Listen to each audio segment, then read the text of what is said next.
Hi everybody, this is problem number 25 from chapter 14, was also asked to do, so here we go with this one. It says a massive string of unknown length oscillates as a pendulum with a period of 4 seconds. What is its period if the mass is doubled? Yada yada yada yada. So, okay. Let's see, so again, the period of a pendulum, as we learned in a lab, is 2 pi multiplied by the square root of L over G. L being the length of the pendulum and G being the gravitational field. Let's see. So we're going to use this. We're going to say that like this is the original period. So this is the original period. 2 pi square root of L over G. So if I get that, that's the original period. Basically. So we're going to try using that method. So for part A, well, A says the mass is doubled. And I look here at this equation, and I don't see anything about mass. So what's the period if the mass is doubled? Well, it's still going to be 4 seconds then. So that's not going to change anything. All right. So let's go on to part B. Part B says the length of the string is doubled. So basically, this new period, we'll say TP 2 pi times the square root, we'll call it prime, so it's the new period we're talking about, is equal to 2 pi times twice the length now over G.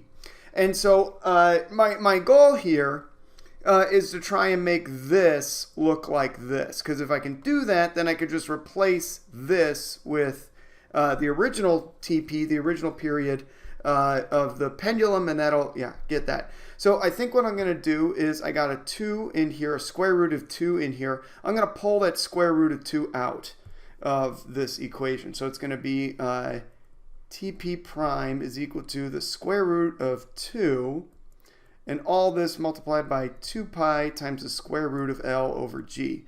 And I see that right here, and that is essentially that. So I can replace that with my original period.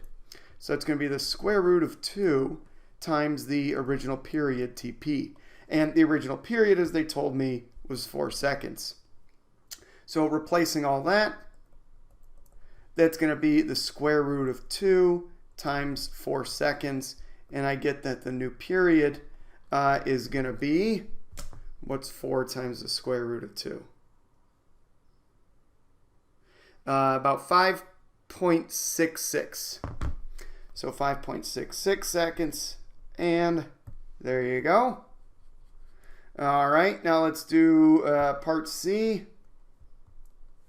It says the string length is halved, so it's the opposite of doubled, basically. All right, so again, we're going to do the same thing.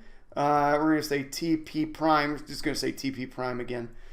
2 pi times the square root of, now it's half of L over G.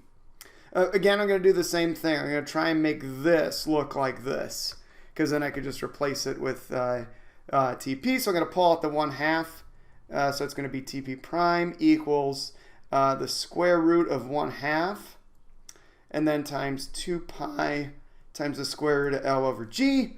2 pi times the square root of L over G, that is all TP, so that's just going to be 4. So this is going to be TP prime equals the square root of 1/2 multiplied by 4. And I'll just replace all that. So TP prime is equal to,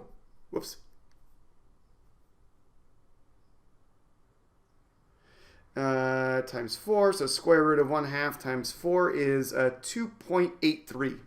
So 2.83 seconds, and there's that. So there's part C. And then lastly, what's the period if the amplitude is half? Well, again, amplitude is not in this equation, so nothing's going to happen. So the period is still also going to be 4 seconds. So this is A, and D is the period is still 4 seconds. All right, hope that helped. Bye.